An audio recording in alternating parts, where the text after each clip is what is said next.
idol, for today's vlog is maglilinis tayo ng ng ating aquarium for fish kasi parang 1 week na akong hindi nakapaglinis and nakita ko madumi na din.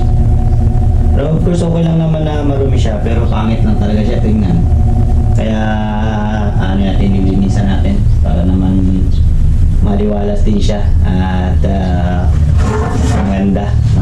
Maganda kasi talaga pag malinis. Ganun din ang mga gapis natin, medyo marami na mga dumi nila. Tayo. So gamit ko, pakita ko sa inyo mamaya. Una natin gagawin is tatanggalin muna natin yung mga hides para natin talaga yung mga nila, mga bahay-bahay nila na madumi. Tatanggalin muna natin, talagyan natin dito.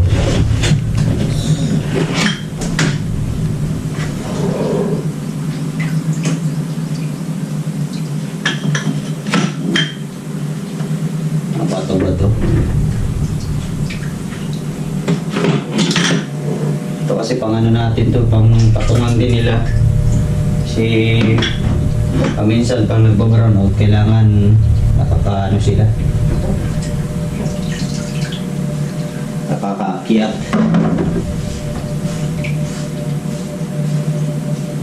Malalaki na talaga ito sila guys. Tingnan na, magtingin tayo. Huli tayo ng ilang.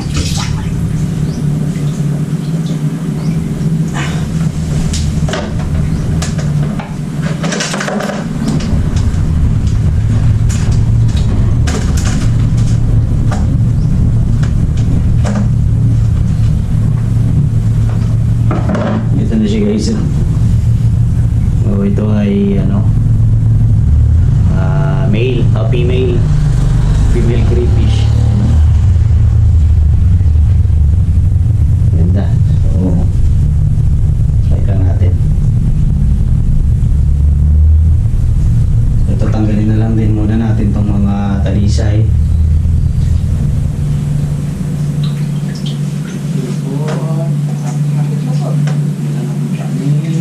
Tingnan natin to. Check na rin natin sila guys, baka mamaya may mga buntis na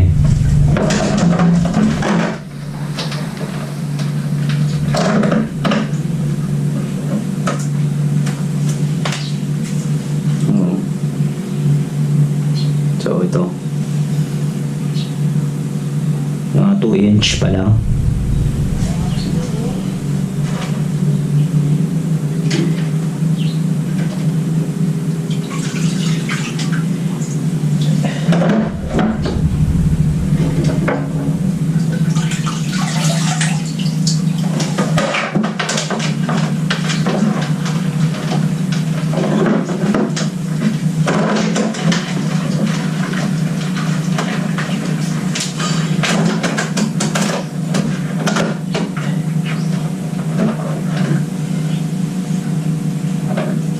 So ito yung so male. So makikita nyo, mayroon na siyang red claw. Ayan, no? Laki na, siguro mga 3 inch na siya. Ayan. Ganda, laki. At itong isa. Ba't na natin? Siragat niya. Ay, kawawa naman.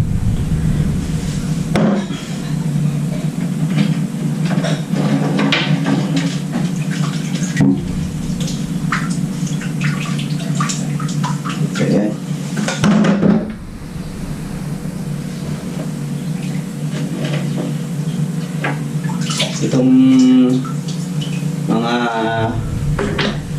daon-daon na yan, kinakain din nila yan.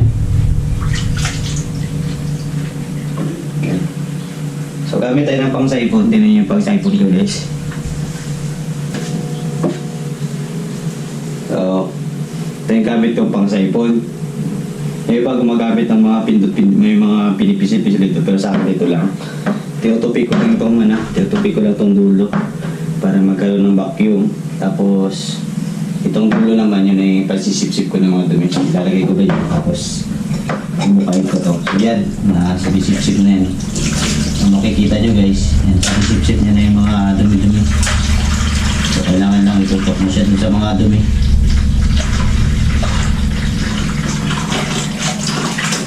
So kung kuha lang tayo at least mga 20 to 30% ang tubig. Siguraduhin lang natin na malinis yung matatanggal yung mga dumi-dumi nila. Pero kahit hindi naman lahat. Ayan. Para hindi rin sila ma-water shock.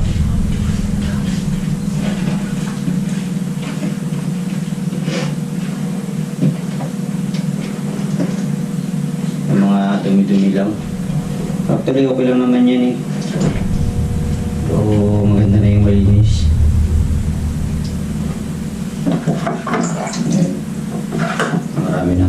Marami na nakabara.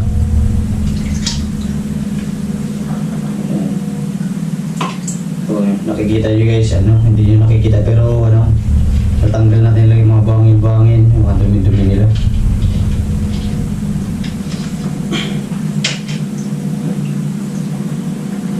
So ayan, malinis siya ulit. Pero kumunti yung tubig. Ang gagawin natin, ibabalikan natin yung iba dyan, pagtitinginan na muna natin. So ayan, tama na. So almost 50 yung nakuha natin, kaya hindi almost 50 yung percent yung nakuha natin, medyo bumaba talaga yung tubig. Pero huwag muna natin baka mabigla yung mga crayfish natin, delikado. So balikan natin itong mga hides nila.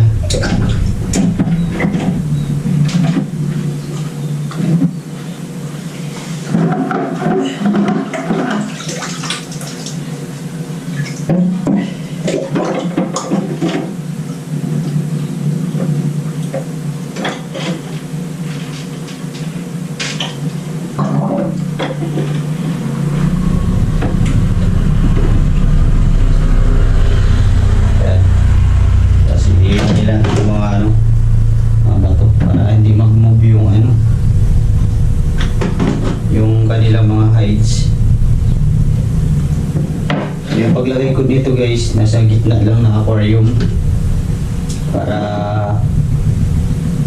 nakakalusot-lusot sila kasi pag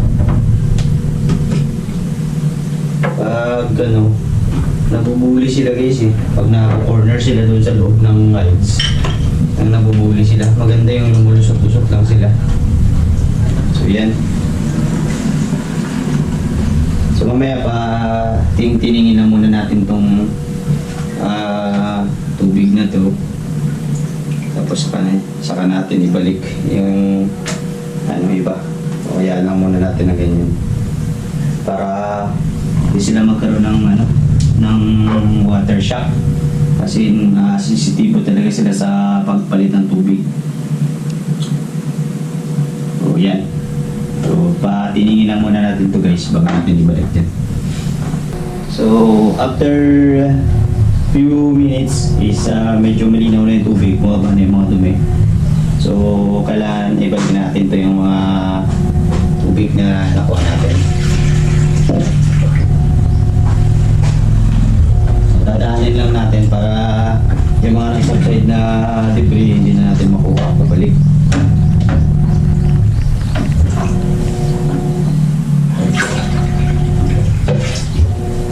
Sa paglilinis nito guys, kailangan patayin nyo talaga yung electric supply or yung water pump dyan, aerator, baka may mabasa or makuryente tayo. So yun, kailangan mag-iingat talaga tayo. So ganyan lang, ito yung maintenance na ginagawa ko pag may crayfish. So yan, almost na rin yung nakuha natin, kunti na lang.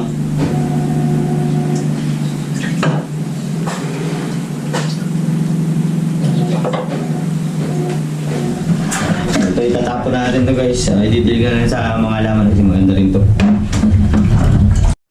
So ito na siya, after nating linisin.